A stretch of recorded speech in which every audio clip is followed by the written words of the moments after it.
When we were kids, we all wanted to be SpongeBob. He was the embodiment of joy, a yellow sponge with an infinite supply of optimism. And back then, we looked at Squidward tentacles as the villain. He was the fun killer, the grumpy neighbor who hated everything we loved. But then, something happened. We grew up. We got jobs.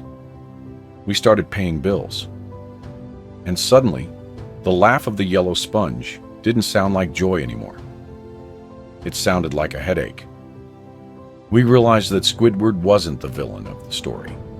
He was the most honest person in it.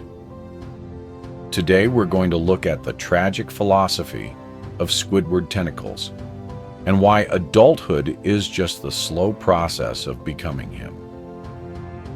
Philosophically, Squidward is a modern-day Sisyphus.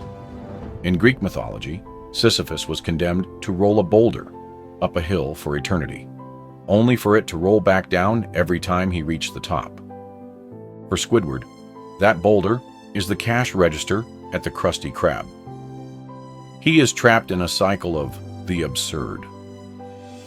Albert Camus, an existentialist philosopher, argued that the human struggle is the search for meaning in a world that offers none. Squidward has the soul of an artist. He wants to play the clarinet, he wants to paint, but he is stuck in a greasy fast food joint, serving people he despises. He's not miserable because he's a mean person. He's miserable because he's aware. He's aware that his potential is being suffocated by the mundane reality of survival. While Patrick is happy in his ignorance, Squidward suffers because of his intelligence. Squidward represents the failed intellectual. He has refined taste in a world that values mediocrity. He plays the clarinet, but he's not a prodigy. He paints, but he's not a master. And that is perhaps the most painful part of his character. He is the avatar for every person who ever had a dream of being a creator, only to realize they might just be average. He lives in a house that looks like an Easter Island head, a monument to a culture he belongs to in his mind, but is physically isolated from in Bikini Bottom.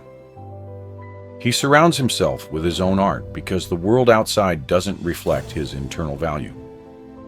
It's a defense mechanism against a world that doesn't care about beauty, only Krabby Patties.